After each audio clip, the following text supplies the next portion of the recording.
Well, folks, Elliotte Friedman did speak about this on his podcast the other day, which is why I felt vindicated enough to go out there and make a video commentary about it. We just spoke earlier in today's show about the Montreal Canadiens. We had discussed how they did not do anything at the 2025 trade deadline, and how that was ultimately a good thing.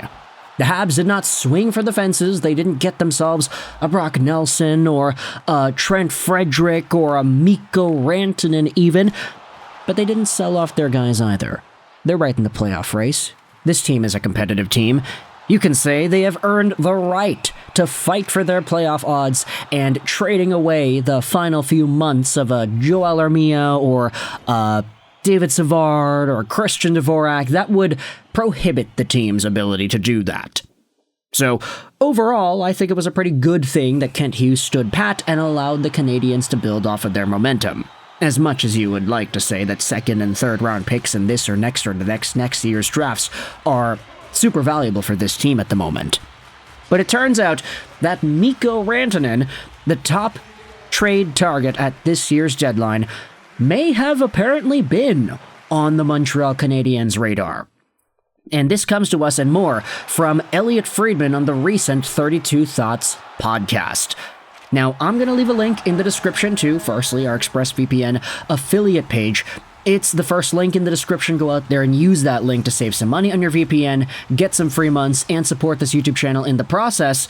But we're also going to leave a link in the description to the podcast episode itself, as well as this article by Felix Forget on donlescoulisses.com.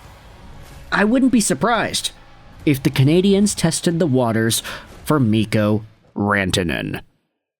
Also, quick aside, the guy's last name is Forget, but it's a French website written in French, so I'm going to assume it's pronounced Forget.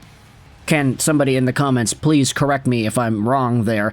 Is Forget a common French-Canadian surname? Or is this guy's last name actually just Forget, and I'm not saying it right at all? Anyways, we're going over the article. It'll be linked in the description as well, alongside of the 32 Thoughts podcast. And of course, the title kind of reveals it all. Friedman says he wouldn't be surprised if the Montreal Canadiens tested the waters for Mikko Rantanen. Now, why exactly would Kent Hughes go out there and do this? Would there not have been a significant return needed to grab a guy like Mikko Rantanen onto the Habs? Well, yes, that is true. And also, yes, there would have probably been so many extra assets that the Habs fan faithful would not have wanted to part with that would have gotten sent over in this trade. I mean, if you're thinking about it, you want to do the comparisons, let's just assume everything stays the same except for the destination and the assets. Let's say, hypothetically, Mikko Rantanen is willing to sign an extension in Montreal. We'll get into whether or not he would have been able to do that or wanted to have done that later. But 2 firsts, 2 thirds, and Logan Stankoven. The Montreal Canadiens probably would have had the draft capital to get this trade done. They have a whole bunch of firsts and a whole bunch of thirds after all. They've got multiple over the next few years. But if you wanted to go over to the young player involved, Logan Stankoven is a really, really good name. And playing for the Dallas Stars this season, the 22-year-old forward had 29 points in 59 games played, on pace for 38 on the year. Now, that's not absolutely earth-shatteringly fantastic, it's fine, but he's 22, and he's coming off a year where he was half a point a game in the playoffs last year, and he was looking really strong, so there's a lot to like out of Logan Stankoven. Meanwhile, if you go over to the Montreal Canadiens and their current point projection, they don't have anybody that's kind of younger, quote-unquote, that has fewer points than Stankoven, aside from Lane Hutson, whom we all recognize the Canadiens are absolutely under no circumstances not going to trade. You could start to head into prospect territory, which is where you talk about maybe Ivan Demidov, but then again, he's probably not somebody the Canadiens would be willing to trade either. There just isn't really a guy in Stankoven's age range who is as productive or as quote-unquote good that the Habs would have been willing to part with. I get that you're getting Mikko Rantanen in exchange, but hey, they're not taking Kirby Dach. They're not taking Alex Newhook. They're not taking Emil Heineman. A lot of these guys don't move the needle as much. So, ultimately, I don't think the Montreal Canadiens have the roster-ready available young dude that Carolina would have been looking for that they ended up getting in Logan Stankoven should they have been able to pursue a Rantanen trade to its completion. I don't think that would have happened here. But also, if we scroll down and read what the actual scoop was from Elliotte Friedman, this is where he talks about it on the podcast. I wouldn't be surprised if the Canadiens tested the waters for Rantanen, Friedman said. Could you imagine Rantanen playing with Patrik Laine and then having Ivan Demidov down the middle?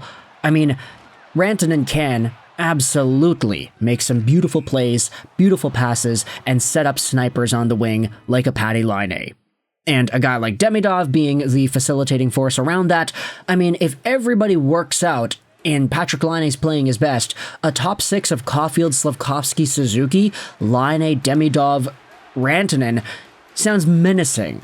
Assuming, of course, Demidov is okay with playing center, which has been a talking point over the past few months as to whether or not it's really possible, because the Canadiens may be in the market for another center since Kirby Dach is unreliable nowadays.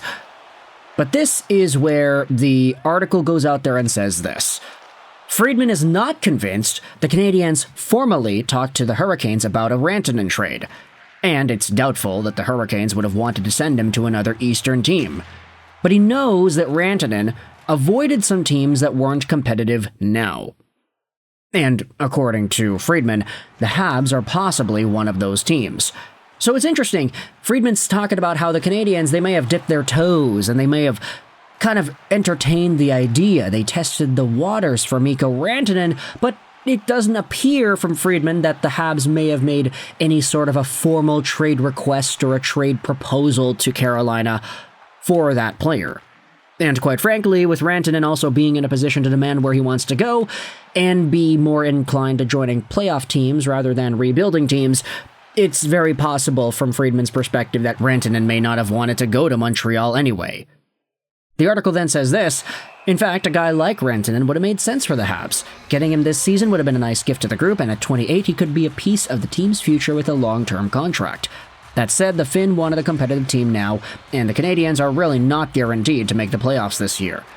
Perhaps this is why, if talks did take place, they did not advance at a particularly critical stage. That said, we are talking about a connection that deep down makes sense, and if it had come to fruition, it would have caused quite a stir in town. But in the end, here he is in Dallas, far from Montreal. Now, this is not it. There's a little bit of extra stuff in here, too. It's worth noting in the podcast, Friedman talked about teams that he thinks could try to make big plays this summer. He mentioned Utah as a team that many believe could covet big names, but Friedman also put the Canadiens in that category. With Ivan Demidov coming in, maybe suddenly players won't put the Canadiens in the category of not competitive right now anymore, but in the category of competitive teams, period. That could also be a game changer, and it could help the club attract a big top six center, a need in town right now. So, a top six center for the Montreal Canadiens in free agency, baby. We had seen the Canadiens make some big swings and big acquisitions in the free agent market in the past. I honestly do think the biggest one was, maybe Tyler Toffoli, if we're being honest here. Just in recent memory, at least. Like, there's probably some guy from 20, 30 years ago that was fantastic that did that. But still, like, the Montreal Canadiens being more competitive and Ivan Demidov coming in too, there is a lot of ammo for this team to start gearing up to be a wild card contender team consistently starting next year and beyond, really. So, while it's true that Mikko Rantanen, at $2-point-something million a year with double salary retention, probably would have made a lot more sense to go over to a playoff team and thus sign with them, like he did with Dallas, there still is a lot of reason to believe that the Montreal Canadiens can be a competitive team in acquiring these big names and potentially being a destination in itself. While Rantanen may not have been willing to do that this year, it does seem like Montreal was at least intrigued by the idea to go out there and at least test the waters on it. They may not have proposed a trade, but they still were interested enough to discuss it. But I want you to let me know your thoughts in the comment section below about this Elliotte Friedman trade update in regards to Montreal and the now stellar Dallas star, Mikko Rantanen. thoughts in the comment section below. I hope you enjoyed this video. 99, and bye.